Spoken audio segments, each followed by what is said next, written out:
जब कोई number add या सब्ट्रैक्ट किया जाता है तो उसको क्या कहते हैं? इस सीक्वेंस को या इस पैटर्न को क्या कहते हैं? क्या आपको मालूम है? जी, तो उसको कहते हैं लीनियर सीक्वेंस। ठीक, लीनियर सीक्वेंस में जब नंबर सीक्वेंस के साथ लिखे होते हैं तो या तो वो ऐड हो रहे होते हैं या वो सब्ट्रैक्ट हो रहे होते हैं। अगर हम इसके अंदर देखते हैं तो उसमें क्या सीक्वेंस बन रहा है, क्या ऐड हो रहा होगा? 2 से 4 में जाने के लिए +2, फिर +2 और 6 से 8। तो इन सब में आप देखें +2 के इजाफे के साथ ये सीक्वेंस बनता चला जा रहा है। इसी तरीके से यहाँ से देखें, यहाँ से 12 से हम जा रहे हैं 9 पर, तो क्या हो रहा होगा? एग्जैक्टली ये हो रहा होगा -3। फिर 9 से हम जा रहे हैं 6 पर, तो यहाँ पे फिर -3। फिर यहाँ से हम जा रहे हैं 3 पर, और ये करते करते हम आगे बढ़ते चले जाएंगे। फिर 5 जो है वो 8 में कन्वर्ट हो रहा है, तो यहाँ से यहाँ +3। ठीक, और फिर 8 11 में, और फिर ये 14 में, तो हर जगह +3 का सीक्वेंस आ रहा है। यानी कि यहाँ पे +2 का था, यहाँ पे -3 का था, और यहाँ पर यहाँ पर -3 का था, और यहाँ पर +3 का था। अब हम देखते हैं कि कुछ नॉन लीनियर सीक्वेंसेस भी होती हैं। वो कैसी होती हैं? बन तो रही होती है, जैसे कि 2 4 8 16, ये बन तो रही हैं, लेकिन इनके दरमियान ऐसा क्या है जो कि इनके दरमियान नहीं था? यानी कि यहाँ पे देखिए 2 ऐड करते चले जा रहे थे, नंबर बनता चला जा रहा था। यहाँ हमने क्या ऐड किया होगा? चलें सोचते हैं।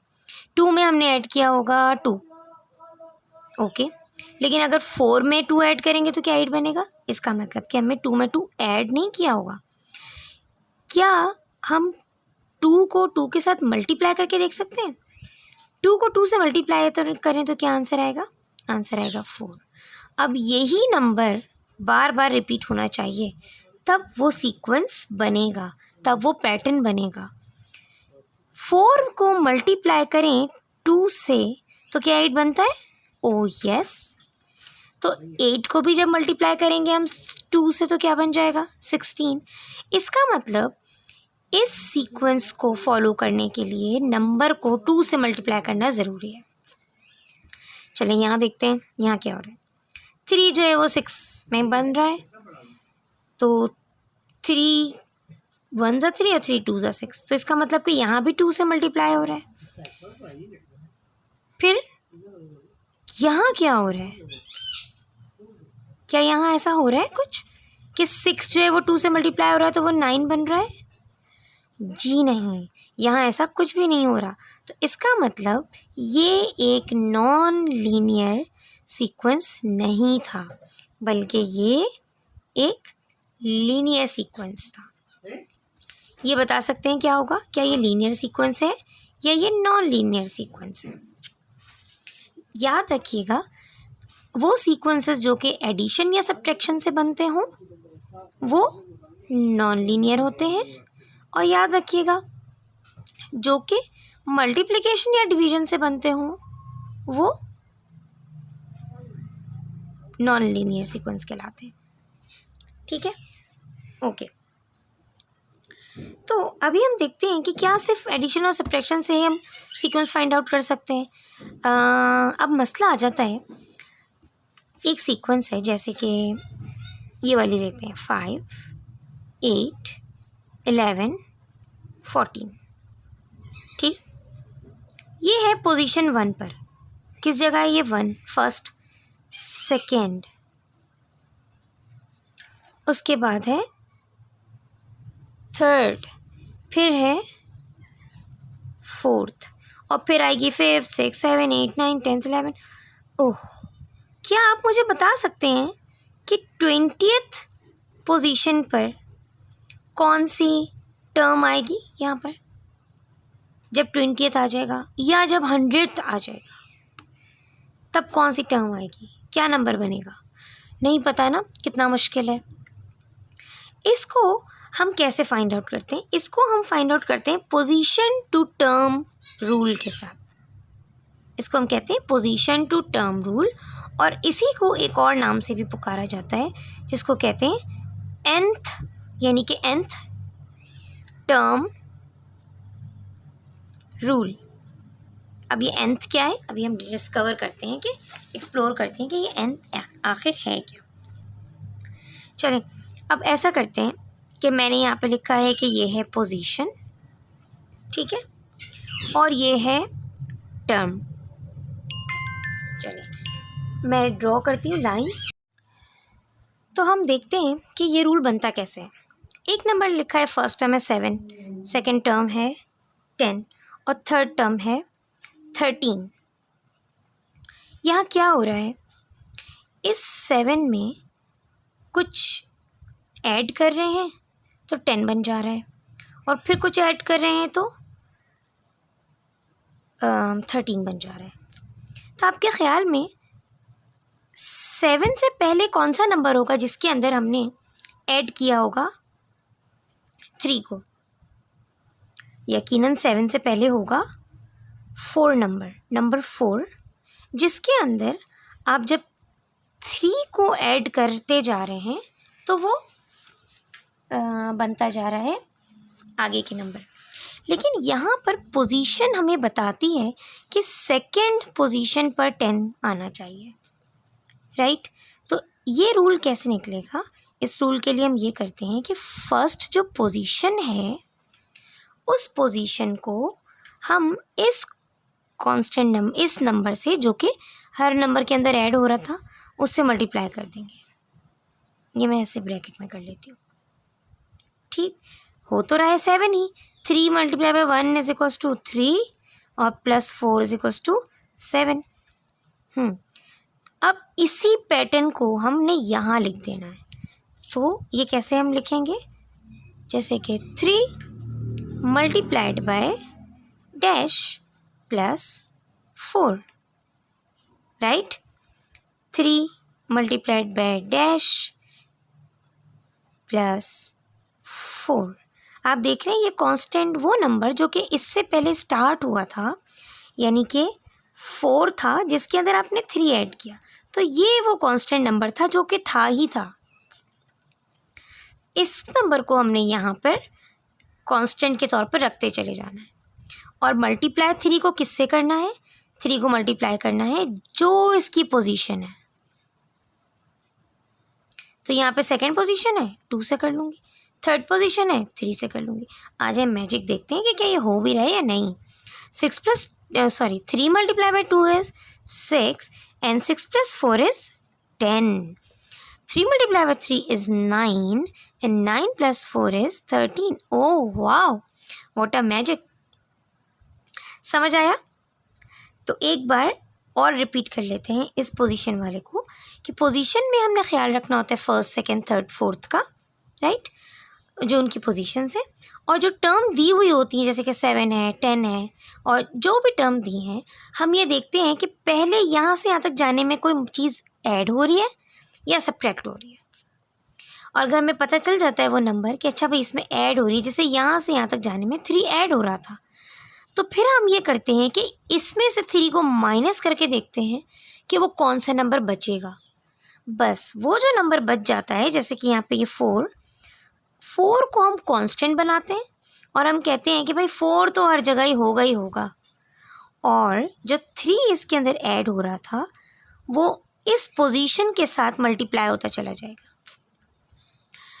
अब क्यों इसे n टर्म कहते हैं, क्योंकि आप इससे किसी भी पोजीशन को फाइंड आउट कर सकते हैं। तो ये जो स्पेस मैं एम्प्टी छोड़ रही थी, ये एक्चुअली क्या थी, ये थी 3n प्लस 4, यानी कि 3 multiply bye n, 3n plus 4, 3n plus 4। Great. तो क्या अगर मैं यहाँ पर लिखूँ कि मुझे 20th टर्म चाहिए, तो क्या मैं फाइंड आउट कर पाऊँगी?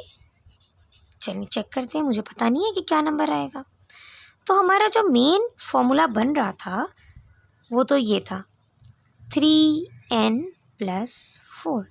n की जगह मुझे क्या रखना चाहिए, n की जगह मुझे रखना चाहिए ये पोजीशन, क्योंकि देखें ये वाली पोजीशन कहाँ रखी, यहाँ, ये पोजीशन कहाँ रखी, यहाँ, और ये वाली पोजीशन कहाँ रखी, यहाँ। तो ये वाली पोजीशन कहाँ रखेंगे, इस n की जगह। इट मीन्स 20 और फिर +4। अब 20 का टेबल पढ़ें 3 टाइम्स ताकि हमें पता चल जाए कि क्या नंबर आया। तो 3 2 ज़ा 6 होता है और 0 उतर गया। ऐसा सिर्फ मल्टीप्लिकेशन में होता है, हाँ। और ये वाला 4 यहाँ आएगा, तो क्या नंबर बन गया, 64। तो आज हमने सीखा nth term rule. nth term rule हमें बताता है कि अगर कोई सीक्वेंस चल रही हो और हम किसी बहुत आगे के नंबर की सीक्वेंस को फाइंड आउट करना चाहते हैं कि उस नंबर पे जाके क्या नंबर बनेगा, तो बजाय इसके कि हम इतने लंबे लंबे लंबे एडिशंस करते चले जाएं, हम इस फॉर्मूले की मदद से फाइंड आउट कर लेते हैं। एक बात मुझे बताएं, क्या सारी ज़िंदगी हर चीज़ों के लिए ये सेम ही फॉर्मूला रहेगा? क्या हर जगह हर नंबर में 3 ही ऐड होता रहेगा? क्या हर नंबर से पहले स्टार्टिंग का नंबर 4 ही होगा? क्या ऐसा होगा? तो देखते हैं कि मैंने आपसे जो सवाल पूछा कि क्या हमेशा वही फॉर्मूला होगा, क्या हमेशा वही सीक्वेंस रहेगी? जी नहीं, कोई भी सीक्वेंस बदल सकती है। हम अपनी मर्ज़ी की सीक्वेंसेस भी बना सकते हैं। जैसे कि यहाँ पर एक सीक्वेंस है TN, ये टर्म है। nth टर्म क्या होगी अगर ये होगा, और मुझे इससे मालूम करना है first term, second term, third term and fourth term. तो चलो इससे फाइंड आउट करते हैं। अगर मैं कहूँ कि TN जो है वो 1 है, तो यहाँ पे मैं लिखूँगी n = 1 हो गया, ठीक है। नहीं, यहाँ तो मुझे फिगर फाइंड आउट करके लिखना होगा ना। n = 1, तो मेरे पास अब ये क्या बन गया, T1 = 2 और n की जगह क्या था, 1। ओ, तो टर्म 1 जो है वो क्या बनी, 2 1 ज़ा 2। तो मैं फर्स्ट टर्म या 1 टर्म की जगह क्या लिख दूँगी, 2। अब मैं लिखूँगी कि n = 2, क्योंकि अब मुझे सेकेंड पोजीशन की फाइंड आउट करनी है। तो T2 = 2 × 2। ये ब्रैकेट या मल्टीप्लाई का साइन एक ही चीज़ होती है ना, ये तो आपको पता ही होगा। 2 2 ज़ा 4, तो सेकेंड टर्म बन गई हमारी 4। इसी तरीके से T3 जो थर्ड टर्म होगी वो क्या होगी, 2 तो ऐसे ही रहेगा और n की जगह आ जाएगा 3, तो 2 3 ज़ा 6। तो देखें थर्ड टर्म क्या हुई। अब आप मुझे बताएंगे कि फोर्थ टर्म क्या बनेगी। ओके, चलें भाई, अब इस फॉर्मूले को देखते हैं। TN तो फर्स्ट सेकेंड थर्ड फोर्थ के लिए 1 2 3 4 करना ही पड़ेगा। अब यहाँ पे हमें 5 भी ऐड करना है, यानी कि n = 1, तो T1 = 2 n और 5, 2 1 ज़ा 2। ओके जी, 2 हो गया, लेकिन आगे लिखा है 5 भी, तो 2 + 5 = 7। हाँ जी, तो क्वेश्चन इस फॉर्मूले में 1 टर्म क्या बनी, 7। टर्म 2 क्या बनेगी, n की जगह रखेंगे 2, 5 ऐसे ही लिख देंगे, 2 2 ज़ा 4 + 5 क्या बनी, 9। एक्सीलेंट। 2 3 ज़ा 6 आएगा और 5, क्या आंसर आया, 11। चौथी टर्म क्या बनेगी आप मुझे बताएंगे कमेंट में ज़रूर से, ताकि मैं चेक कर सकूं और देख सकूं कि मेरे स्टूडेंट्स को ये बात समझ आ रही है या नहीं आ रही है। अब इसको देखते हैं। हाँ, ज़रूरी थोड़ी है हमेशा प्लस ही होता रहे, सब्ट्रैक्शन भी हो सकती है भाई। n = 1, तो T1 = 4 × 1 - 3, क्या आया, 4 1 ज़ा 4 -3। तो फर्स्ट टर्म क्या बनेगी, फर्स्ट टर्म बन जाएगी, 4 में से 3 माइनस करें 1। ओके जी, सेकेंड टर्म क्या बन जाएगी, 4 × 2। -3, 4 2 ज़ा 8, माइनस कर देंगे 3 तो बन जाएगी 5।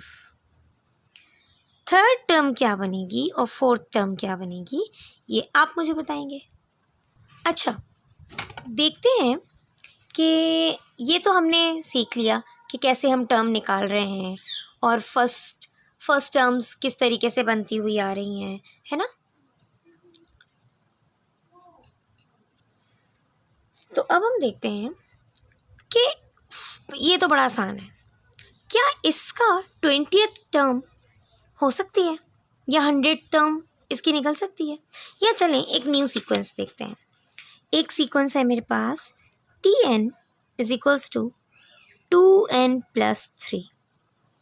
चलें, मुझे चाहिए इसका first second third fourth sequence तो आप निकाल लेंगे, है ना। मुझे बताएं कि इसका 20th सीक्वेंस क्या आएगा, T20th क्या आएगा और T100th क्या आएगा। तो जहाँ पर n लिखा था उस नंबर को हमने यहाँ फिल किया था ना, तो यहाँ पे अगर ये n लिखा है, ये जो नंबर है ये n था, तो हम क्या लिखेंगे n की जगह पर, बिल्कुल करेक्ट, हम लिखेंगे 20। क्या आंसर आएगा, 20 2 ज़ा 40 + 3। ओ माय गॉड, तो इसकी जो 20th टर्म होगी T20th वो बनेगी 43। T100th क्या बनेगा भाई, तो n की जगह पर क्या लिखा है 100, 2 रखें, ये वाला 2 n की जगह पे क्या लिख दें, करेक्ट, और फिर 3 ऐड कर लें, 100 2 ज़ा 200 + 3 क्या बना, T100 इज इक्वल्स टू 203। मज़े का है ना। कहाँ यूज़ होते हैं ये सीक्वेंस, इतनी देर से हम ये क्यों समझ रहे हैं। ये सीक्वेंसेस उस जगह पर यूज़ होते हैं जब हमें कोई पैटर्न कहीं अप्लाई करना हो, किसी बड़े नंबर का सीक्वेंस चेक करना हो, किसी कंपनी में ये चेक करना हो, या कोई सेलर ये चेक करना चाहे कि अगर मेरी ये चीज़ इतने रुपए की इतने इतने मंथ में बिकती है तो मैं साल के आखिर में मेरी ये इस चीज़ का क्या रेट चलेगा और मैं कितने रुपए कमा पाऊँगा। इसके अलावा आर्किटेक्चर्स जो हैं वो देखते हैं कि अगर जैसे हम इस सीक्वेंस में टाइल लगाते हैं तो एंड तक पहुंचने में हमें 100 डे पर टाइल लगाने में पहुंचने में हमें कितने टाइल्स की ज़रूरत होगी। इस तरीके के सीक्वेंसेस हमारी रियल लाइफ में ऐसे यूज़ होते हैं। ग्राफिक डिज़ाइनर्स इसे यूज़ करते हैं या आर्किटेक्चर इसे यूज़ करते हैं कि अगर वो एक फ्लावर बनाते हैं एक शर्ट पर और उसके साथ उसको किसी ख़ास सीक्वेंस से पेस्ट करते चले जाते हैं तो उन्हें कितने फ्लावर्स बनाने पड़ेंगे ताकि उनका वो पैटर्न, वो डिज़ाइन कंप्लीट हो सके, राइट। एक क्वेश्चन है मेरे पास, वो ये है कि अगर सोचें Tn जो है, ठीक, nth टर्म जो है वो 2n - 6 है, ठीक है। तो क्या आप मुझे बता सकते हैं कि T1 पहले तो क्या होगा और फिर T5 क्या होगा, वो पहले आप निकाल लेंगे और फिर इनको ऐड करके देखें क्या इसका आंसर 0 आएगा या नहीं आएगा। इसको सॉल्व करके मुझे आप शो करेंगे कि मिस इसका आंसर 0 आया है या इसका आंसर 0 नहीं आया, ठीक। इसके लिए क्या हिंट है कि T1 पहले निकालना होगा तो n = 1 हो जाएगा, फिर T5 निकालना होगा यानी कि n = 5 हो जाएगा, फिर दोनों के नंबर्स को लिखेंगे, ऐड करेंगे और फिर आंसर लिख लेंगे। डन। तो मैं वेट कर रही हूँ आपके आंसर्स का। अल्लाह हाफिज़।